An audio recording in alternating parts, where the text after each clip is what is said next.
Assalamualaikum warahmatullahi wabarakatuh.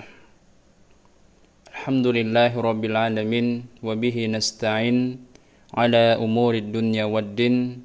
Wassalatu wassalamu ala nabiyyina Muhammadin wa ala alihi wa ashabihi wa man tabi'ahum bi ihsanin ila yaumiddin. Allahumma 'allimna ma yanfa'una wanfa'na bima 'allamtana. Amin ya rabbal alamin.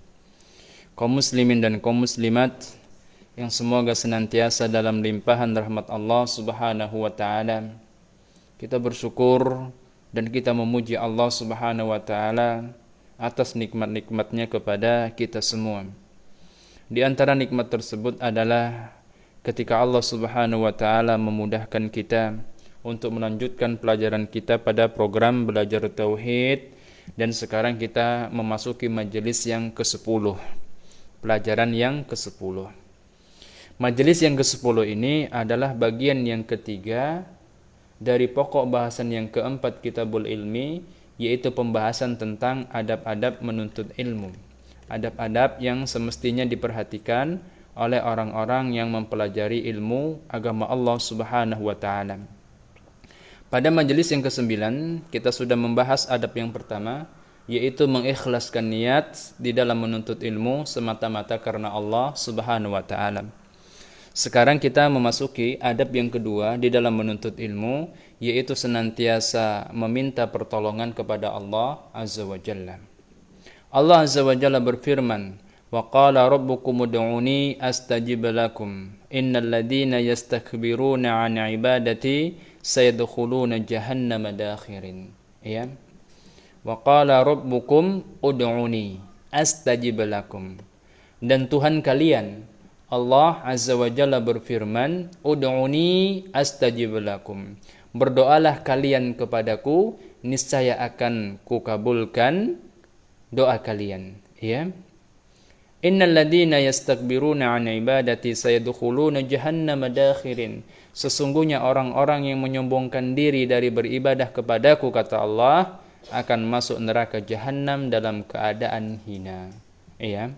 Kaum muslimin dan kaum muslimat yang dimuliakan Allah Subhanahu wa taala, kita perhatikan ayat yang mulia ini. Bagian awal dari ayat ini, wa qala rabbukum ud'uni astajib lakum. Dan Rabb kalian Allah Subhanahu wa taala berfirman, berdoalah kalian kepadaku, niscaya kukabulkan doa-doa kalian. Ya. Di dalam ayat yang mulia ini Allah Subhanahu wa taala menghimpun antara perintah untuk berdoa kepadanya dan jaminan pengabulan doa. Ya. Allah Subhanahu wa taala memerintahkan kita untuk berdoa, meminta kepadanya, sekaligus Allah Subhanahu wa taala juga memberikan jaminan bahwasanya Dia akan mengabulkan doa-doa kita. Dan ini merupakan salah satu sisi keluasan rahmat Allah Subhanahu wa taala. Ya, ini merupakan salah satu sisi keluasan rahmat Allah Subhanahu wa taala. Kemudian, ya, kalau kita perhatikan bagian awal dan bagian akhir dari ayat yang mulia ini, ya, bagian awalnya tadi sudah kita sebutkan, Allah memerintahkan kita untuk meminta kepadanya dan menjamin bahwasanya Ia akan memenuhi permintaan kita. Kemudian pada bagian akhir Allah Subhanahu wa taala mengancam orang-orang yang menyombongkan diri dari beribadah kepadanya bahwasannya mereka itu akan masuk ke dalam neraka jahanam dalam keadaan hina. Ya. Di awal ayat Allah Subhanahu wa taala memerintahkan kita untuk berdoa kepadanya.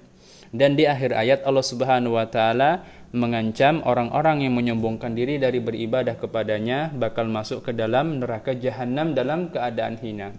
Maknanya apa? Maknanya adalah bahwasannya doa itu merupakan ibadah.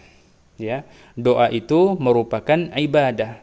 Sampai-sampai orang yang tidak mau berdoa kepada Allah Subhanahu wa taala, dia dianggap menyombongkan diri atau enggan beribadah kepada Allah Subhanahu wa taala. Dan ini merupakan bukti tentang kemuliaan doa di sisi Allah Subhanahu wa taala. Rasulullah sallallahu alaihi wasallam bersabda, "Ad-du'a'u huwal ibadah." Ya, doa itu adalah ibadah. Ini bisa menjadi tafsir dari ayat, ya, Al-Ghafir ayat 60 bahwasannya doa itu adalah ibadah, bahkan merupakan ibadah yang paling mulia. Sehingga orang yang tidak mau berdoa kepada Allah Subhanahu wa taala, dia dianggap enggan atau menyombongkan diri dari beribadah kepada Allah Subhanahu wa taala. Dan Allah Subhanahu wa taala berfirman, "Wa idza sa'alaka 'ibadi 'anni fa inni qaribun ajibu da'watad da'i idza da'an falyastajibu li wal yu'minu bi la'allahum yarshudun." Dan apabila hamba-hambaku bertanya kepadamu tentang aku, ya, maka jawablah bahwasannya aku dekat. Aku mengabulkan permohonan orang-orang yang berdoa apabila ia berdoa kepadaku. Ya, ini juga merupakan jaminan dari Allah bahwasanya dia akan mengabulkan doa-doa dari para hambanya. Nah, jadi asalnya doa itu dikabulkan oleh Allah Subhanahu wa taala. Karena Allah Subhanahu wa taala sendiri yang memerintahkan kita untuk berdoa, dan Allah Subhanahu wa taala sendiri yang memberikan jaminan doa tersebut bakal dikabulkan, ya, bakal dikabulkan. Dan Allah Subhanahu wa taala adalah zat yang paling benar janjinya, tidak pernah ingkar dari janji-janjinya. Ketika Allah Subhanahu wa taala menjanjikan akan mengabulkan doa-doa kita, pasti janji ini ditepati oleh Allah Subhanahu wa taala. Falyastajibu li wa yu'minu bi la'allahum yarshudun. Maka hendaknya mereka itu memenuhi seluruh perintahku, dan hendaknya mereka itu beriman kepadaku agar mereka selalu di dalam kebenaran atau selalu di dalam petunjuk. Kemudian Nabi kita sallallahu alaihi wasallam bersabda, "Man lam yas'alillah yaqdab alaihi." Ya. Siapa yang tidak mau meminta kepada Allah, maka Allah akan murka kepadanya. Ya, siapa yang tidak mau meminta kepada Allah, maka Allah Subhanahu wa taala akan murka kepadanya. Iya, inilah perbedaan antara Allah dengan manusia. Allah itu kalau dimintai suka, dan manusia itu kalau dimintai murka. Nah, kenapa Allah Subhanahu wa taala murka kepada seseorang yang tidak mau berdoa kepadanya? Ya, sebabnya adalah orang yang tidak mau berdoa kepada Allah Subhanahu wa taala berarti dia sombong, menyombongkan diri kepada Allah Subhanahu wa taala. Karena dia, kalaupun dia tidak berdoa meminta kepada Allah Subhanahu wa taala, tetap saja Allah Subhanahu wa taala yang memenuhi seluruh hajat-hajatnya, seluruh keperluan-keperluannya. Iya, jadi sangat tercela orang yang tidak mau merendahkan diri dan berdoa kepada Allah Subhanahu wa taala. Kemudian Nabi sallallahu alaihi wasallam juga mengatakan, laisa syai'un akram 'ala Allah taala minad du'a. Tidak ada sesuatu pun yang lebih mulia di sisi Allah taala selain daripada doa, ya, selain daripada doa. Nah, kenapa? Karena ketika seorang hamba ketika dia berdoa, berarti dia mengakui kalau Robnya, kalau Tuhannya adalah Allah Subhanahu wa ta'ala, dan bahwasanya kehidupannya itu seutuhnya bergantung kepada Allah Subhanahu wa ta'ala. Maka doa itu merupakan bentuk perendahan diri yang terbaik dari seorang hamba kepada Robnya, kepada Allah Subhanahu wa ta'ala. Iya, dimana perendahan diri at-tadallul itu merupakan inti, merupakan makna asal dari ibadah. Ibadah itu maknanya tadallul, perendahan diri. Ya. Kalau seseorang beribadah kepada Allah Subhanahu wa taala, maknanya adalah seseorang itu sedang merendahkan dirinya di hadapan Allah Subhanahu wa taala. Kemudian Nabi sallallahu alaihi wasallam bersabda, "Ud'ullaha wa antum muqinuna bil ijabah." Ya. Berdoalah kalian kepada Allah Subhanahu wa taala. Kalian, ya, berdoalah kalian kepada Allah Subhanahu wa taala dalam keadaan kalian yakin akan dikabulkan. Ini adab di dalam berdoa. Kita kalau berdoa meminta sesuatu kepada Allah Subhanahu wa taala, kita harus tanamkan keyakinan yang kuat di dalam hati kita bahwa Allah Subhanahu wa taala pasti bakal mengabulkan permintaan kita. Nah, ini adab, ya, di dalam berdoa yang perlu dijaga. Kemudian beliau mengatakan, wa'lamu annallaha la yastajibu du'aan min qalbin ghafilin lahin. Ya. Dan ketahuilah bahwasanya Allah tidak mengabulkan doa dari hati yang lalai. dari hati yang lalai dan bermain-main. Ini yang perlu kita perhatikan. Setiap kali kita berdoa kepada Allah Subhanahu wa taala, hati kita harus hadir. Harus sesuai antara yang diucapkan oleh lisan kita dengan yang diminta oleh hati kita. Dan kita juga tadi ya harus dalam keadaan yakin Allah akan mengabulkan semua yang kita minta. Kemudian Nabi kita sallallahu alaihi wasallam bersabda, ini penting ya untuk dipahami. Beliau mengatakan, "Ma min muslimin yad'u yad'ullaha," dalam lafaz yang lain, "Ma min muslimin yad'ullaha bida'watin laisa fiha ismun wala qati'atur rahmin." Tidaklah seorang muslim itu berdoa meminta kepada Allah Subhanahu wa taala bida'watin laisa fiha ismin wala qati'atur rahmin, dengan sebuah doa, dengan sebuah permintaan yang tidak mengandung unsur dosa dan tidak pula mengandung unsur pemutusan hubungan kekerabatan, illa a'tahu Allahu biha ihda thalasin, kecuali pasti Allah Subhanahu wa taala akan memberikan kepadanya satu di antara tiga hal. Ya, Allah pasti akan memberikannya satu di antara tiga hal. Maknanya ada tiga macam bentuk pengabulan doa. Ya, apa itu? Ya, yang pertama, imma an tu'ajjal lahu da'watuhu. Yang pertama mungkin ya Allah Subhanahu wa taala akan menyegerakan, akan mengabulkan dengan segera apa yang dia minta di dalam doanya. Dia akan diberi persis seperti apa yang dia minta di dalam doanya, ya. Ini yang pertama. Kemudian yang kedua, wa imma an yudakhiraha lahu fil akhirah, dan mungkin kebaikan yang dia minta di dalam doanya itu akan disimpan sebagai tabungan kebaikan, tabungan pahala yang akan memperberat timbangan kebaikannya nanti di hari akhirat, ya, atau akan menyebabkan dia diberikan kemudahan-kemudahan di dalam kehidupan akhirat. Ini yang kedua.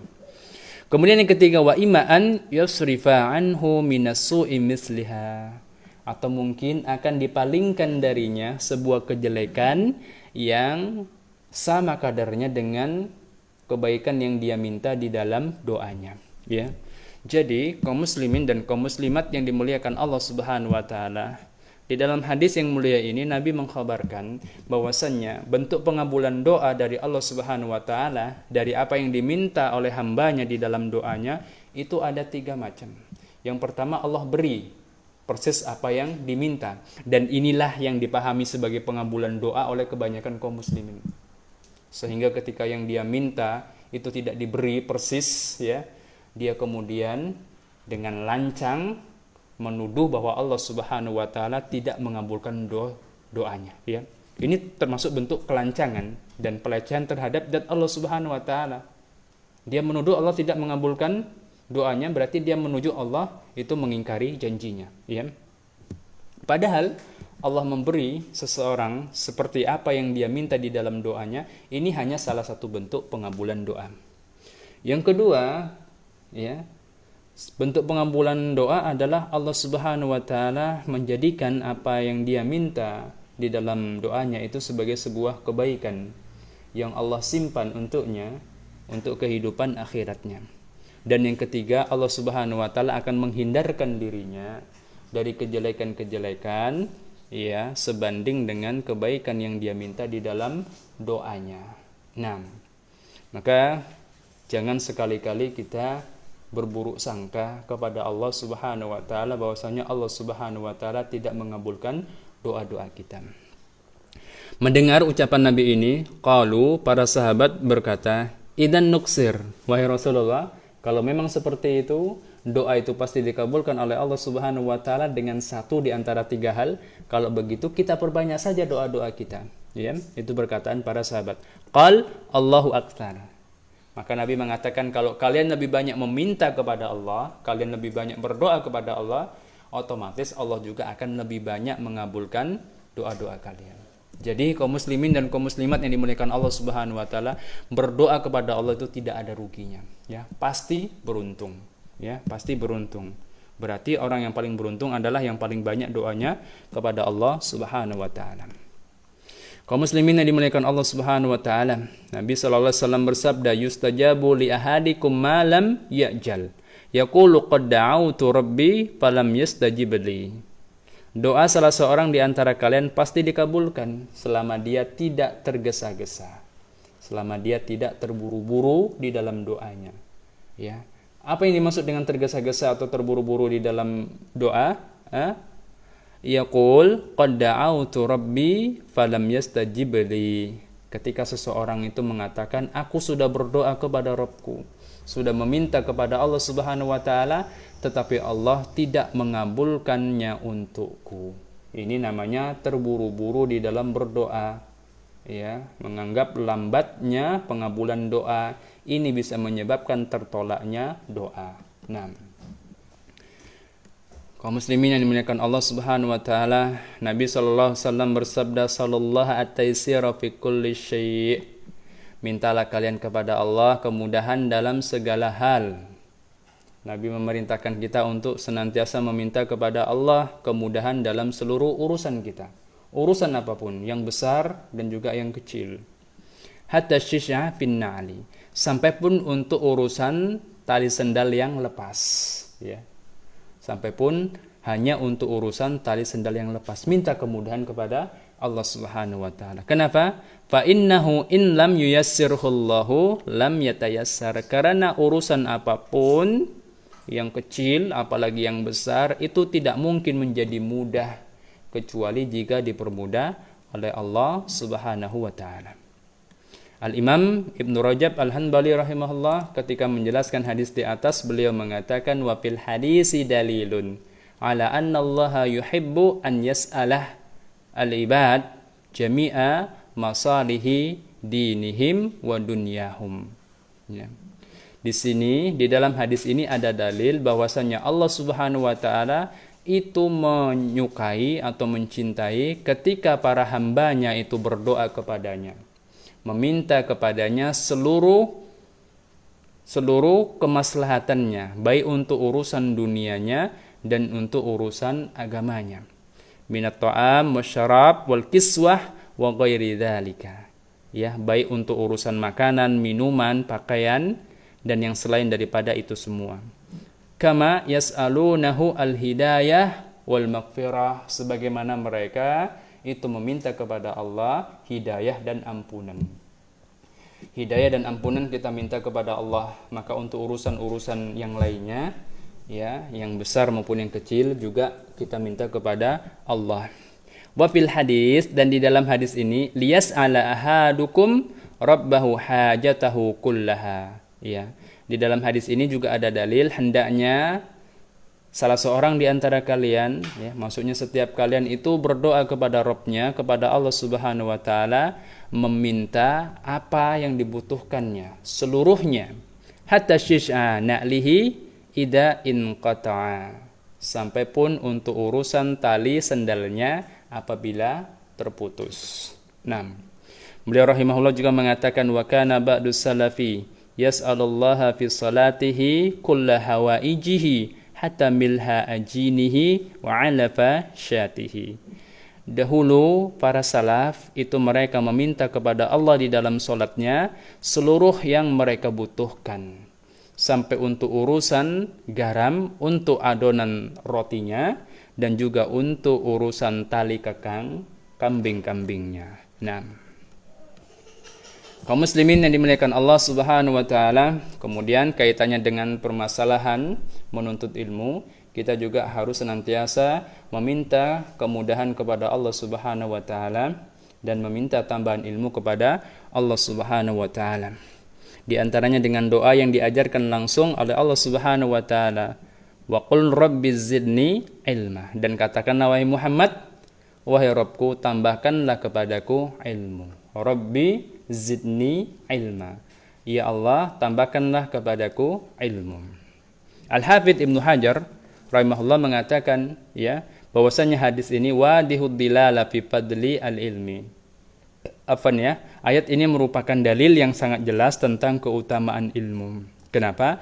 Li'anna Allah Ta'ala lam ya'mur nabiyahu sallallahu alaihi wasallam bi talabil izdiyadi min syai'in illa minal ilmi. Karena Allah Subhanahu wa taala tidak memerintahkan nabinya untuk meminta tambahan apapun kecuali tambahan ilmu. Dan ini sudah kita jelaskan pada pelajaran-pelajaran yang lalu.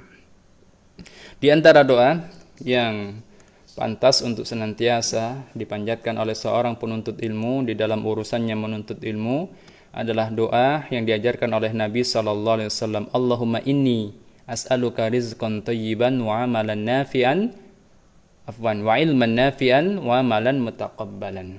Allahumma inni as'aluka rizqan thayyiban wa ilman nafi'an wa amalan mutaqabbalan. Ya Allah, sesungguhnya aku memohon kepadamu rizki yang baik, ilmu yang bermanfaat, dan amalan yang diterima. Juga doa, Allahumma nafi'ni ma 'allamtani wa 'allimni ma yanfa'uni. Ya Allah, berikanlah manfaat dari ilmu yang Engkau ajarkan kepadaku, dan ajarkanlah kepadaku apa yang bermanfaat bagiku. Iya.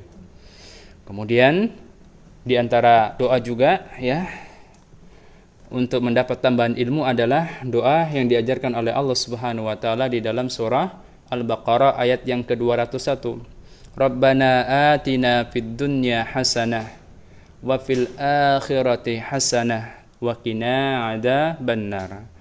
Wahai Tuhan kami, ya Allah, berikanlah kami kebaikan di dunia dan kebaikan di akhirat, dan selamatkanlah kami dari siksa api neraka. Ya. Apa hubungannya dengan ilmu? Ya, sebagaimana dikatakan oleh Imam Al-Hasan Al-Basri, al-hasanatu fid dunya al-ilmu wal ibadah wa fil akhirati al-jannah. Kebaikan di dunia itu adalah ilmu dan ibadah. Sedangkan kebaikan di akhirat adalah surga. Jadi ketika seseorang berdoa Rabbana atina fid dunya hasanah wa fil akhirati hasanah, ya, wa qina adzabannar, ya, terkandung di dalamnya permintaan untuk apa? Untuk meminta tambahan ilmu kepada Allah Subhanahu wa taala. Kemudian di sini ada kisah tentang air Zam-Zam. Ya. Sebagaimana disebutkan oleh Imam Az-Zahabi rahimahullahu taala, qala Abu Bakrin Muhammad ibni Ja'far sami'tu ibna Huzaimah wa su'ila. Abu Bakar Muhammad ibni Ja'far berkata, aku mendengar Ibnu Huzaimah mengatakan, beliau ketika ditanya, aku mendengar Ibnu Majah ketika beliau ditanya, min aina utita hada al-ilma, dari mana engkau mendapatkan semua ilmu ini? Faqal qala Rasulullah sallallahu alaihi wasallam, beliau mengatakan, Rasulullah sallallahu alaihi wasallam bersabda, ma'u Zamzam lima syariba lahu. Ya, manfaat dari air Zam-Zam itu sesuai dengan niat, maksudnya sesuai dengan niat dan doa orang yang meminumnya. Wa inni lamma syaribtu ma'a Zamzam sa'altullaha ilman nafi'an. Dan aku ketika meminum air Zam-Zam, maka aku berdoa meminta kepada Allah Subhanahu wa taala ilmu yang bermanfaat, ya.